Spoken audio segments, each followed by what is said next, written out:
Yeah, maybe you are. That. Yeah, Jamie, can you hear us?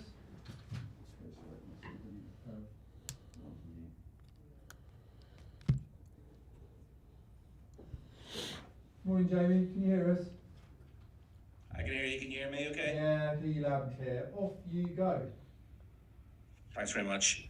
Good morning to you, Robin. How are you doing? Good morning. Very well, thank you. Only one place to start, really.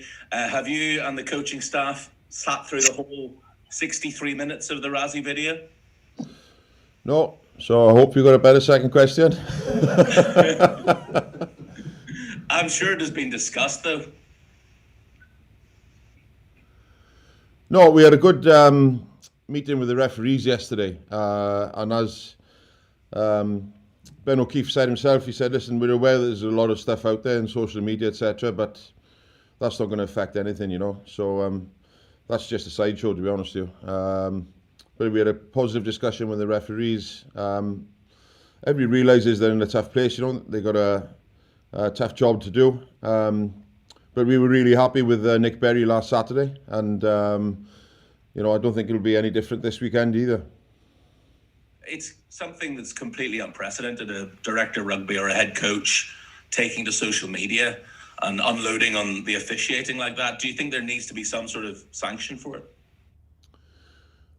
Well, that's up to World Rugby, really. You know, it's not for me to comment on that. The only thing I have done, I've read a book, which gives you an insight from a South African perspective from the 1974 Lions trip. So they lost the first test, and it's a book by Dougal MacDonald. So that was enough of an insight from a South African point of view for me, basically, with regards to, you know, what the second test means to them as a nation. They're a very proud nation, and they'll be looking to come out all guns blazing. So that's what we're expecting, and that's what I've been preparing for, really. So anything else is you know, it's not in my domain, really. I'll add that to my reading list. But you know, rugby it prides itself on having respect for the referee and respect for the officials, doesn't it? Does this kind of undermine and demean all that? Well, I've said previously, you know, in the Rainbow Cup, where they were trialling the laws of being able to challenge decisions on the field with the captain, my own personal view was it brought out that element of scenes that we don't like to see, you know, where you're openly challenging decisions by the referee. So, you know, it's not really my cup of tea. And, you know, as you rightly say, traditionally, rugby's prided itself on being able to rise above that, show respect to the officials, no back chat, etc. You know, right from a very young age, players are taught that you can't speak back to the referee. So hopefully that'll continue, to be honest with you. But like I said, we had a very positive meeting with the three officials yesterday, and just looking forward to the game on Saturday. Thanks very much, Robin. Best of luck tomorrow. Thank you. Robin, it's Andrew from TalkSport Radio. Can I just start with Dan Biggar? Is he okay? I mean, I know you're the forwards coach, but can you confirm when he started training this week? Reason being I asked that, Alan Wynne said something yesterday about Dan training all week, which might have just been a turn of phrase, but some of the concussion concern groups got quite worried about that. When did Dan start work again? Yeah, so I'm not going to deviate from this letter I got here, really, to read out in preparation for a question of that manner. So Dan Biggar will complete his graduated return to play today with his final contact training session ahead of the match on Saturday. He has been symptom-free since his post-match head injury assessment and has remained symptom-free throughout the process. He has been monitored daily by 2 consultant sports physicians and has also been reviewed by an independent concussion consultant.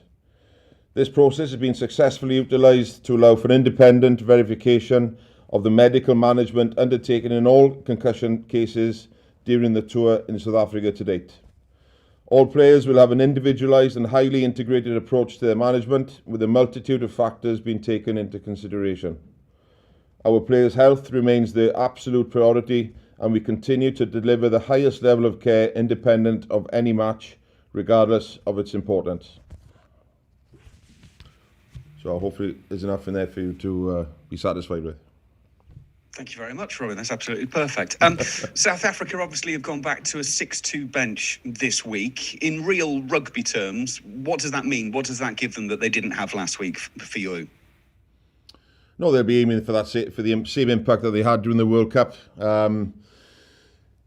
were happy with the way our replacements performed on Saturday. Negated the effect or the impact that their bench had historically and traditionally in the World Cup. So we'll be looking to do the same again. Again, I'm referring to that book I've just read, but they will go back to that physical nature. It's what they did in 1974 after losing that first test. There's the term inclim, which means climbing in, to climb into things, to get stuck in. So I'm sure that that's what they'll be looking to do on Saturday, to get stuck into us. So whether the 6-2 split on the bench reflects that, I'm sure it does. It's just a game to look forward to again. Did you push to go 6-2 and go like for like, or do you feel you can cover that off with what you've got anyway? Yeah, that's where, unfortunately, somebody like Hamish Watson has missed out, because Talupi Faletau offers a lot more versatility off the bench. He can cover more than one. He's not a specialist sort of open side, the same as Hamish. So because we're blessed with players of that calibre who can cover more than one position, we're able to cover those positions. But to date, I've been spoiled rotten on this tour. We've had even a 7-1 split during one game. So I've been satisfied on that front. You weren't going to push it any further. The last tour to go one up but lose the series was 2001, which obviously was the tour that you were on. Have you been able to take anything from that tour? Maybe certain things to avoid this week, or maybe is it not relevant? No, Maru Itoje brought it up in the week with regards to him being a little bit of a nose, his own words, with regards to looking at the history of the Lions, etc. And he made reference to it. So it has been raised, because you've got Neil Jenkins, Jason Leonard, and myself. They were there for the duration of that tour, So anything that we can draw on that experience, so that we make sure that it doesn't happen again. So I know that Maru in particular, he's had individual conversations with those two individuals. But I think there was definitely lessons to be learned from that tour 20 years ago that are still relevant today. So it has been brought to our attention.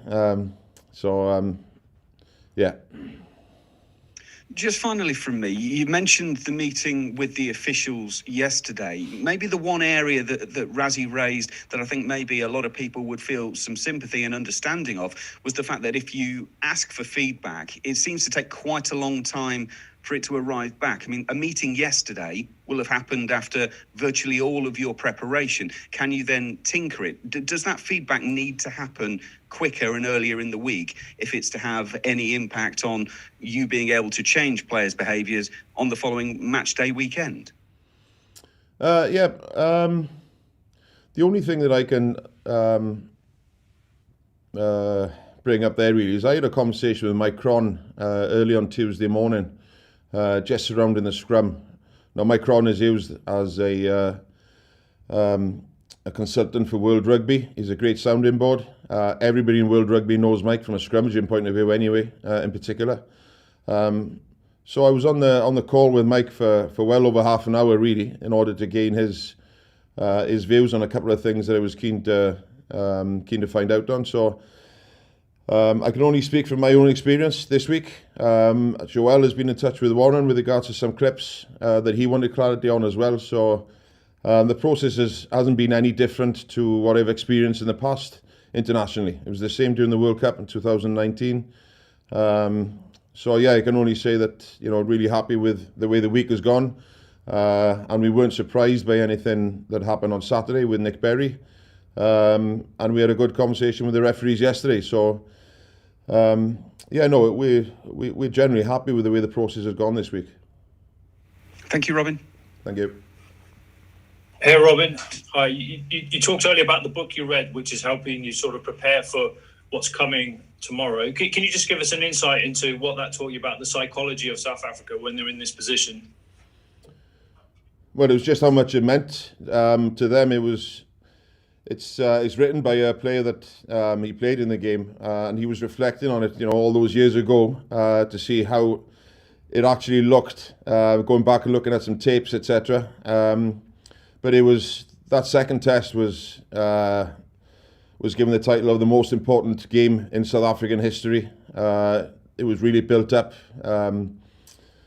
and he was looking back, reflecting on it, and all the pressure that were on them as players, really, with regards to what it meant to the nation, and etc. etc. So, and then he was reflected in all the changes they made with the selections with the team. They made numerous changes to the team, and obviously just reflecting on a couple of things that happened on the field of play. There's 3 Welshmen came out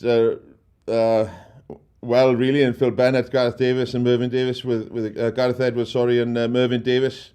So they lost heavily in that second test, but it just gives you a flavour of their mindset, of how much it means to them, how much the first test defeat hurt them. So it just gives you an insight into how they must be thinking and feeling at this moment in time, and how more determined they're going to be on Saturday in order to make sure that doesn't happen again. So we're going to have to raise our game. As happy as we were with the performance last Saturday, there's certain things that we need to improve on again, so that we don't give them any life at the beginning of this game on Saturday.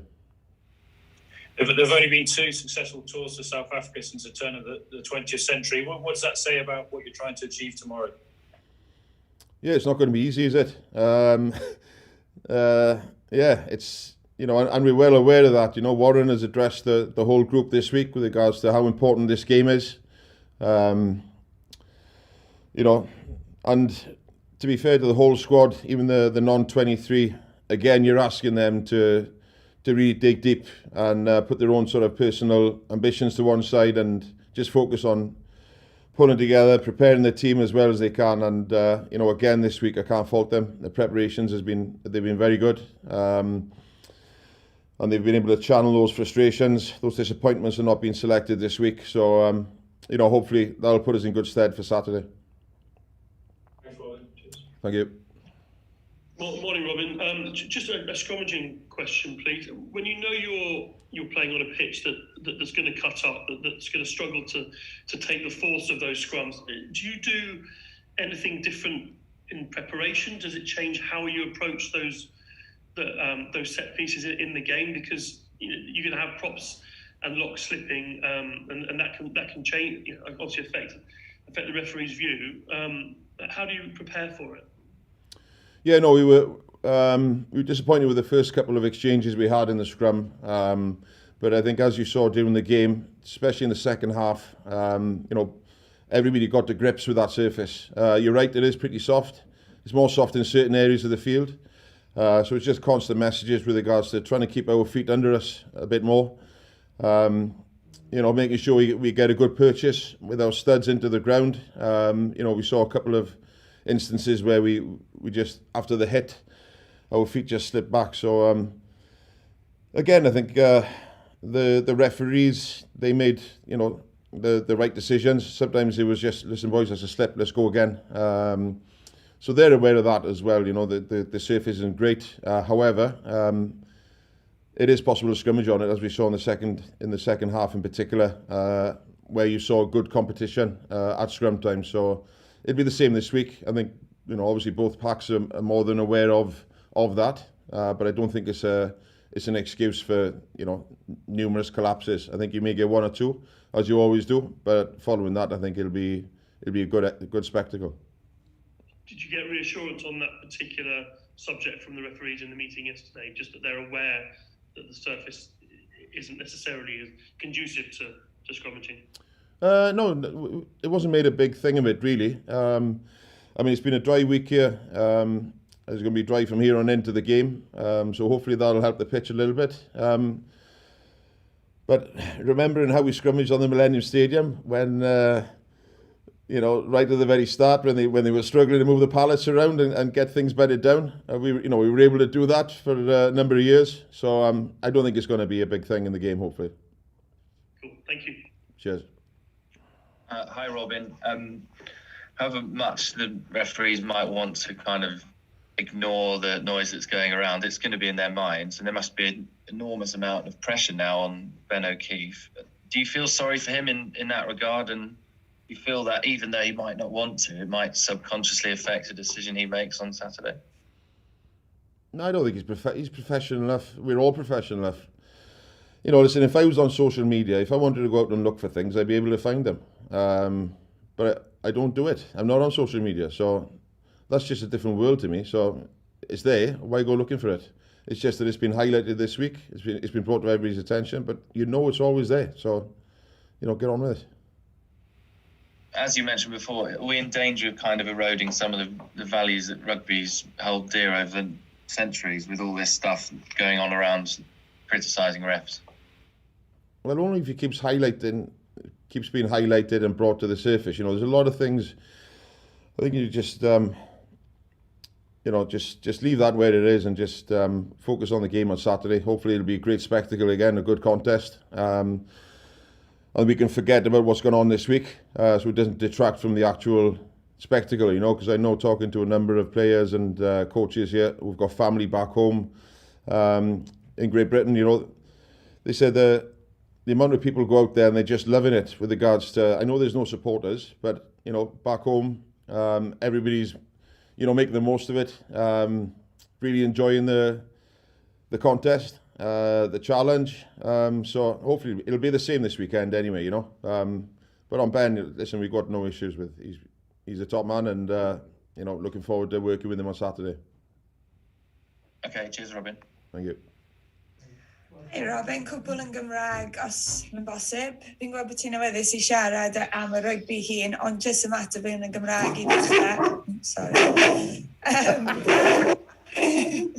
Sorry, mae rhywun jyst I dod I gerdded y ci. I ddechrau, ymateb ar fideo Razi, yn amlwg mae'n awr o hyd yn penderfynu cwestiynu penderfyniadau dyfarnwr. Be yw'r ymateb di I gychwyn? Ie, dwi'n ymwybodol, a da ni'n ymwybodol bod yna pethau allan na, ond nathon ni gyfarfod efo'r swyddogion, efo'r dyfarnwr ddoe, a oedd o'n just deud, but maen nhw'n ymwybodol beth sy'n allan na hefyd, ond dydy hynna ddim yn mynd I effeithio ar unrhyw benderfyniad sy'n mynd I gael ei wneud dysadwn. A da ni ffyddiog na fe hynna fydd pethau'n digwydd hefyd. Diolch yn lle fi I wneud unrhyw fath o sylwadau amdano beth sy'n cael ei ddeud. Dwi'n ymwybodol o beth sydd wedi cael ei ddeud anyway. Just gwybod bod rhywbeth allan na gyd. Ond da ni just canolbwyntio ar y gêm a just canolbwyntio ar rhoi'r cyfle gorau posib I ni cael y fuddugoliaeth. Be ti'n meddwl mae'n dweithio ni am falle meddylfryd I Affrica? Yn amlwg maen nhw'n angerddol am y peth a hefyd yn benderfynol o ennill rwythnos hon. Ydy na, yn bersonol dwi newydd orffan llyfr sy'n mynd nôl I 1974 yn ystod taith y llewod, lle gollen nhw'r prawf cyntaf, a mae'r llyfr wedi cael ei sgwennu gan chwaraewr oedd yn cymryd rhan am y tro cyntaf yn yr ail brawf.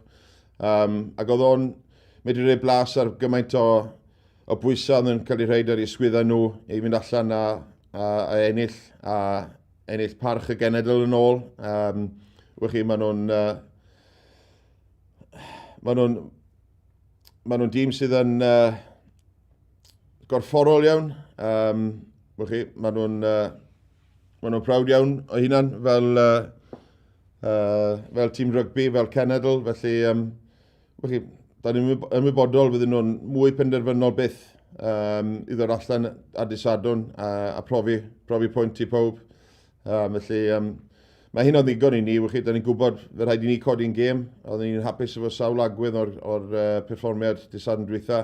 Ond da ni'n gwybod mae rhaid ni gamu I fyny unwaith eto a gyda ni'n siŵr bod ni'n dechrau yn gry. Bydd yr 20 munud hanner awr agoriadol. Os gallwn ni sefyll fyny I be maen nhw'n wedi daflid ato ni am y cyfnod yna. Yna fe gen I ni gyfle da I ddod allan a cael y fuddugoliaeth. Jyst yn ôl ar y topic yma, wyt ti'n meddwl geith y fideo unrhyw effaith ar y ffordd, geith y gêm ei dyfarnu, ti sadwn? Na, gathon ni cyfarfod efo'r swyddogion y dyfarnwr ddoe, a gathon nhw'n dweud maen nhw'n ymwybodol, ond dydy hynna ddim yn mynd i ffeithio unrhyw benderfyniad, felly da ni'n gweld hynna fod yn broblem disadwn. Pa mor falch i ti fel hyfforddwr y blaenwyr bod chi wedi llwyddo i gael y goruchafiaeth yna ymysg y blaenwyr yn wedig yn y sgarmau symudol wythnos diwetha, ardaloedd sy'n draddodiadol yn cryfderau Affrica? Ie, na, hapus iawn. Gathon ni'n mynd dechreuad agoriadol gorau posib, ond y reswm amdan hynny, ond da ni wedi siarad a trafod ynglyn â sut gallwn ni wella ar hynny, ond yn bendant, nathon ni gorffan llawer cryfiach. Hapus iawn efo sut dath yr ail hanner. A manteisio ar diffyg disgyblaeth nhw yn amddiffyn yr sgarmau symudol. Oedd hwnna'n rhywbeth gathon ni llawer o lwyddiant allan ohony'r agwedd yna, felly dwi'n siŵr fydden nhw wedi edrych ar yr agwedd yna, fydden nhw wedi gwella, dod lawr i diffyg disgyblaeth unigolion, ddweud y gwir, felly mae'n rhaid i ni fod yn gorau unwaith eto, a felly gofyn gwahanol cwestiynau ohonyn nhw. A faint o challenge mae wedi bod yn feddyliol i chi'r wythnos yma, a felly i beidio feddwl mae 2 siawns, mae 2 gyfle i ennill y gyfres, achos fel ni wedi sôn bydd De Affrica yn desbryd yn benderfynol o ennill. Ydw e'n anodd i chi gyrraedd yr un lle yn feddyliol? Na, da ni wedi gwneud yn siŵr bod y neges yna mynd allan yn glir i chwaraewyr. Mae hon yn gêm enfawr yn y gyfres. Mae yna gyfeiriad wedi cael ei wneud tuag at beth ddigwyddodd yn Awstralia 20 mlynedd yn ôl, lle nath y llewod ennill y prawf cyntaf wedyn mynd ymlaen i golli yr ail a'r trydydd, felly dysgu gwersi o'r daith yna, o'r profiad yna, felly da ni'n mwy na ymwybodol. Mae'n rhaid i ni fanteisio'r y cyfle yma a mynd amdani at disadwn a peidio rhoi cyfle arall i'r Springboks. A dwi ddim yn disgwyl ti ail adrodd y llythyr na, ni'n gwybod bod Dan Big yn ffit ac yn holliach. Faint o hwb yw bod e'n ôl yn y crys rhif 10? Ie, na, mae'r benni gêm a pob wedi creu argraff ar pawb yn sut mae o wedi bod yn mynd o gwmpas i waith. Fel unigolyn, mae'n siarad yn dda, mae'n edrych ar ôl i gorff. Oedd o'n y pwll bore yma, y pwll oer sydd tu allan. Ni'n siŵr bod yn cael y cyfle gorau i fod ar ei ora disadwn, felly hapus iawn gweld o'n ôl yn y tîm.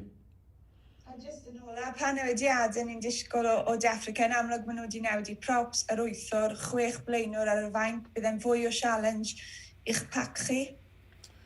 Bydd, dwi'n meddwl maen nhw wedi troi at yr ochr corfforol yna. Dyna be nathon nhw nôl yn 1974. Nath o'n gweithio iddyn nhw yn y flwyddyn yna, gobeithio wnaeth o'n gweithio iddyn nhw flwyddyn yma chwaith. Ond na, maen nhw'n mynd i dod ar yn ôl ni yn y scrum, yn y sgarmau symudol, adl y dacl. Dwi'n mwyn gweld nhw'n newid i gêm. Dwi'n meddwl na jyst canolbwyntio ar wneud be nathon nhw disadwn dwytha, lot gwell. Felly, fe rai ni codi'n gêm i atal hynny. Diolch yn fawr, Robin. Diolch yn fawr. Thank you very much, everyone. Thanks, Robin.